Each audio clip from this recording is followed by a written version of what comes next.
अस्सलाम वालेकुम दोस्तों। उम्मीद करती हूँ आप लोग ठीक होंगे। हम भी खैरियत से हैं। निजात ट्रैवल एंड टूरिज्म की जानिब से एक और वीडियो के साथ आपकी खिदमत में हाजिर हैं।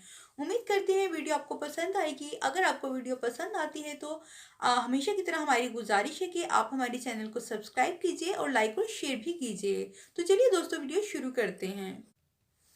दोस्तों, आज की खबर शामिल करेंगे हम स्वीडन कंट्री के हवाले से। अगर कोई शख्स स्वीडन रहता है या वहाँ पे पहले से मौजूद है या आप ट्रैवल करना चाहते हैं तो ये वीडियो आपके लिए। आप तमाम मालूमात जो हम आपको वीडियो में देंगे, उसके लिए आपको शुरू से आखिर तक वीडियो देखना होगा। हम तमाम मालूमात आपको बताएंगे कि स्वीडन का पासपोर्ट जो है वो कैसे हासिल किया जाता है।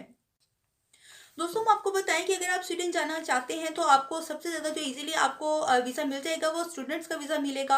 अगर वहाँ 2 साल की डिग्री है आपकी और वहाँ आप 2 साल रहते हैं तो उसके बाद 2 साल के बाद आपको वापस आना होगा। लेकिन अगर आप वहाँ मज़ीद रुकना चाहते हैं तो उसके लिए आपको किसी और यूनिवर्सिटी में एडमिशन लेना होगा, वहाँ पे करना होगा। उसके बाद जो है आपका 2 साल का वीज़ा जो है मज़ीद 2 साल के लिए एक्सटेंड हो जाएगा। तो दोस्तों, हम आपको बता दें कि स्टूडेंट वीज़े के ऊपर आपको पीआर नहीं मिलेगी। उसके लिए आपको क्या करना होगा कि आपको वहाँ पे जॉब ढूंढनी होगी स्टडी के साथ साथ। लेकिन हम आपको बता दें कि आईटी की जॉब बेस्ट होती है, वहाँ पे आसानी से भी मिल जाती है और इसकी सैलरीज जो होती हैं वो बहुत अच्छी होती हैं। तो दोस्तों, मजीद हम आपको ये भी बता दें कि कानून ये है कि वहाँ पे टैक्स के पे करने के बाद जो है आपके पास जो पैसे बचने चाहिए, आपके पास कम से कम 13-14 हज़ार स्वीडन करेंसी होनी चाहिए। स्वीडन करेंसी को स्वीडिश करोना कहा जाता है। ये इन स्वीडिश करोना के 10 हज़ार जो है पाकिस्तानी 19-20 हज़ार के बराबर हैं। यहाँ यूरो भी चलता है लेकिन ज़्यादा जो है यहाँ पे स्वीडिश करेंसी चलती है। तो दोस्तों, टैक्स पे करने के बाद 13-14 हज़ार आपके पास बचने चाहिए, लेकिन इसके लिए परेशान होने की ज़रूरत नहीं है क्योंकि वहाँ की सैलरीज बहुत अच्छी होती हैं और ये एक आम सी बात है कि वहाँ सारा टैक्स पे करने के बाद एक्सपेंसिव के बाद 13-14 हज़ार आपके पास बच जाते हैं। तो दोस्तों, वापस आते हैं अपने टॉपिक की तरफ कि आप स्टडी के दौरान ही जॉब ढूंढेंगे। जॉब ढूंढने के बाद जो है आप वहाँ पे दो दो माह काम करेंगे। 2 माह की सैलरी आपके बैंक अकाउंट में आएगी। तो उसके बाद आपको क्या करना है कि आपको अपनी बैंक स्टेटमेंट लेकर और जो जॉब की तरफ से आपको कॉन्ट्रैक्ट मिला है उसको लेकर आप इमिग्रेशन के ऑफिस जाएंगे। वहां जाकर आपको दिखाएंगे तो आपको जो है वर्क परमिट मिल जाएगा 2 साल का। 2 साल वर्क परमिट पर काम करने के बाद आप उसको मजीद 2 साल एक्सटेंड करवाएंगे। जब आप 4 साल वर्क परमिट पर गुजार लेंगे वहां पर तो फिर आप अप्लाई कर सकेंगे, एलिजिबल हो जाएंगे पीआर के लिए। और मजीद 1 साल आपको पीआर पे गुजारना होगा। उसके बाद जो है आप पासपोर्ट अप्लाई कर सकेंगे। 5 साल मुकम्मल करने के बाद जो है आप पासपोर्ट अप्लाई कर सकते हैं। दोस्तों, पहला तरीका था जो हमने पासपोर्ट के लिए आपको बताया कि आप कैसे अप्लाई कर सकते हैं। अब बात कर लेते हैं दूसरे तरीके के ऊपर। तो दोस्तों, जैसे अगर आप वहाँ पे जाते हैं स्टूडेंट वीज़े के ऊपर जाते हैं या फिर आप विजिट वीज़े के ऊपर जाते हैं और वहाँ जाकर आप जो है अपना बिजनेस रजिस्टर करवा लेते हैं। वहाँ जाकर अगर आप बिजनेस करते हैं, आपके पास एक अच्छा प्लान है और अच्छा एक आपके पास अच्छी अमाउंट है इन्वेस्ट करने के लिए, तो आप वहाँ जाकर अपना बिजनेस रजिस्टर करवाएं। उसके बाद आपको वहाँ 1 साल का वर्क परमिट मिल जाएगा। वहाँ पे 1 साल वर्क परमिट पे काम करेंगे और अगर अच्छा बिजनेस रन करते हैं, टैक्स वगैरह पे करते हैं, क्योंकि टैक्स पे करने वाले को वहाँ बहुत अच्छा समझा जाता है। जैसा कि आप जानते हैं बिजनेसमैन को जो पूरी दुनिया में वेलकम किया जाता है। टैक्स पे करने के बाद 1 साल अच्छे से गुजारने के बाद ऑटोमेटिकली इजीली आपका जो वर्क वीज़ा है, वर्क परमिट है, उसको एक्सटेंड कर दिया जाएगा मजीद 1 साल पे। दोस्तों, ये था एक तरीका जो हमने आपको बता दिया। तो मजीद दूसरा तरीका भी हम आपको बता देते हैं कि अगर आप स्वीडन चले जाते हैं और वहाँ जाकर विजिट वीज़े पे जाते हैं, स्टूडेंट वीज़े पे जाते हैं, वहाँ जाके अगर आप अपना बिजनेस रजिस्टर करवा लेते हैं और वहाँ अच्छे से अपना बिजनेस स्टार्ट करते हैं, आपके पास एक अच्छी अमाउंट है इन्वेस्ट करने के लिए, एक अच्छा बिजनेस प्लान है, तो आप इजीली अपना बिजनेस स्टार्ट कर सकते हैं। वर्क परमिट आपको मिल जाएगा 1 साल का।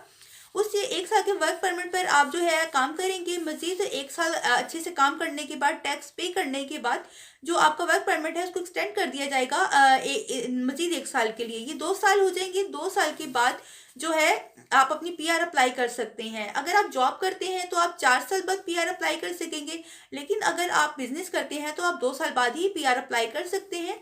लेकिन जिसका पासपोर्ट का प्रोसेस है वो 5 साल पे ही रहेगा, यानी 2 साल आप वर्क परमिट पर वहां गुजारेंगे और जो 3 साल है वो आप पीआर पे गुजारेंगे। मजीद 5 साल मुकम्मल करने के बाद आप पासपोर्ट अप्लाई कर सकते हैं।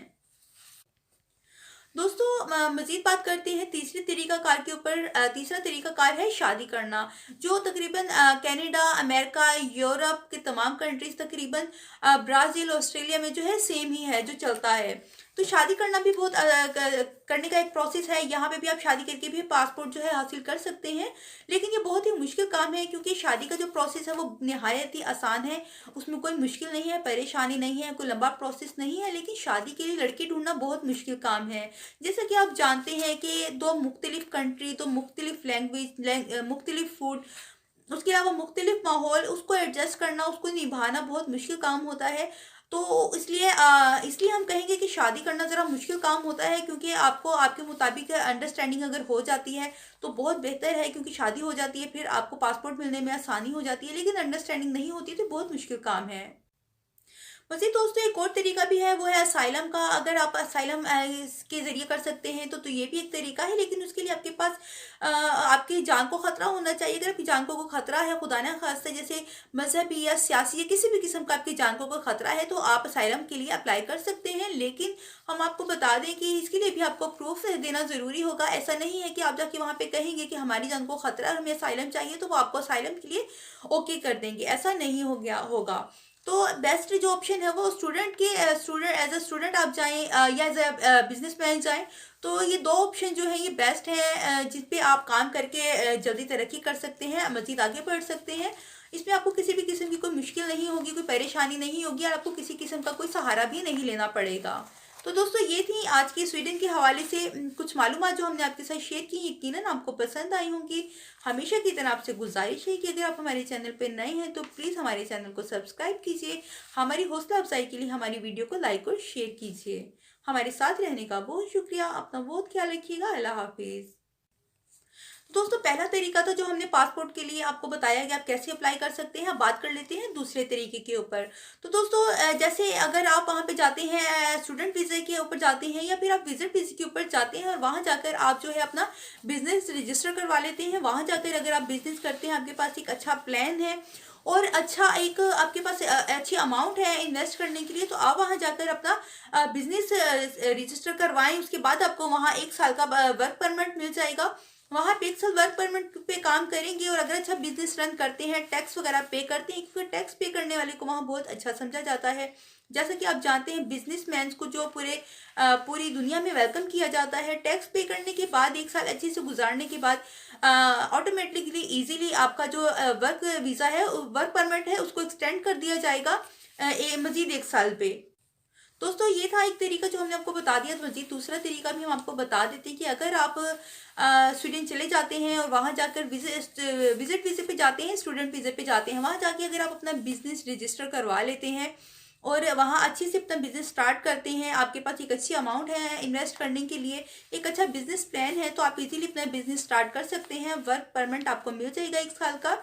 उससे 1 साल के वर्क परमिट पर आप जो है काम करेंगे। मजीद 1 साल अच्छे से काम करने के बाद, टैक्स पे करने के बाद, जो आपका वर्क परमिट है उसको एक्सटेंड कर दिया जाएगा मजीद 1 साल के लिए। ये 2 साल हो जाएंगे। 2 साल के बाद जो है आप अपनी पीआर अप्लाई कर सकते हैं। अगर आप जॉब करते हैं तो आप 4 साल बाद पीआर अप्लाई कर सकेंगे, लेकिन अगर आप बिजनेस करते हैं तो आप 2 साल बाद ही पीआर अप्लाई कर सकते हैं। लेकिन जिसका पासपोर्ट का प्रोसेस है वो 5 साल पे ही रहेगा, यानी 2 साल आप वर्क परमिट पर वहां गुजारेंगे और जो 3 साल है वो आप पीआर पे गुजारेंगे। मजीद 5 साल मुकम्मल करने के बाद आप पासपोर्ट अप्लाई कर सकते हैं। दोस्तों मजीद बात करते हैं तीसरे तरीकाकार के ऊपर। तीसरा तरीकाकार है शादी करना, जो तकरीबन कनाडा, अमेरिका, यूरोप के तमाम कंट्रीज, तकरीबन ब्राज़ील, ऑस्ट्रेलिया में जो है सेम ही है जो चलता है। तो शादी करना भी बहुत करने का एक प्रोसेस है। यहाँ पे भी आप शादी करके भी पासपोर्ट जो है हासिल कर सकते हैं, लेकिन ये बहुत ही मुश्किल काम है क्योंकि शादी का जो प्रोसेस है वो निहायत ही आसान है। उसमें कोई मुश्किल नहीं है, परेशानी नहीं है, कोई लंबा प्रोसेस नहीं है, लेकिन शादी के लिए लड़की ढूंढना बहुत मुश्किल काम है। जैसा कि आप जानते हैं कि दो मुख्तलिफ कंट्री, तो मुख्तलिफ लैंग्वेज, मुख्तलिफ फूड, उसके अलावा मुख्तलिफ माहौल, उसको एडजस्ट करना, उसको निभाना बहुत मुश्किल काम होता है।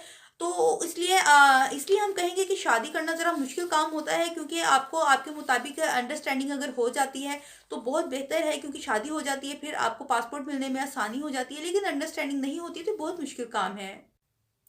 वैसे दोस्तों एक और तरीका भी है, वो है असाइलम का। अगर आप असाइलम के ज़रिए कर सकते हैं तो ये भी एक तरीका है, लेकिन उसके लिए आपके पास आपकी जान को ख़तरा होना चाहिए। अगर आपकी जान को कोई ख़तरा है, खुदा ना खास्ता, जैसे मज़हबी या सियासी या किसी भी किस्म का आपकी जान को कोई ख़तरा है, तो आप असाइलम के लिए अप्लाई कर सकते हैं। लेकिन हम आपको बता दें कि इसके लिए भी आपको प्रूफ देना ज़रूरी होगा। ऐसा नहीं है कि आप जाके वहाँ पे कहेंगे कि हमारी जान को ख़तरा है, हमें असाइलम चाहिए, तो वो आपको असाइलम के लिए ओके कर देंगे। ऐसा नहीं हो गया होगा। तो बेस्ट जो ऑप्शन है वो स्टूडेंट के स्टूडेंट एज अ स्टूडेंट आप जाएं या एज अ बिजनेसमैन जाएं। तो ये दो ऑप्शन जो है ये बेस्ट है, जिस पे आप काम करके जल्दी तरक्की कर सकते हैं, मजीद आगे बढ़ सकते हैं। इसमें आपको किसी भी किस्म की कोई मुश्किल नहीं होगी, कोई परेशानी नहीं होगी, और आपको किसी किस्म का कोई सहारा भी नहीं लेना पड़ेगा। तो दोस्तों ये थी आज की स्वीडन के हवाले से कुछ मालूमात जो हमने आपके साथ शेयर की। यकीनन आपको पसंद आई होंगी। हमेशा की तरह आपसे गुजारिश है कि अगर आप हमारे चैनल पर नए हैं तो प्लीज़ हमारे चैनल को सब्सक्राइब कीजिए। हमारी हौसला अफजाई के लिए हमारी वीडियो को लाइक और शेयर कीजिए। हमारे साथ रहने का बहुत शुक्रिया। अपना बहुत ख्याल रखिएगा। अल्लाह हाफिज़।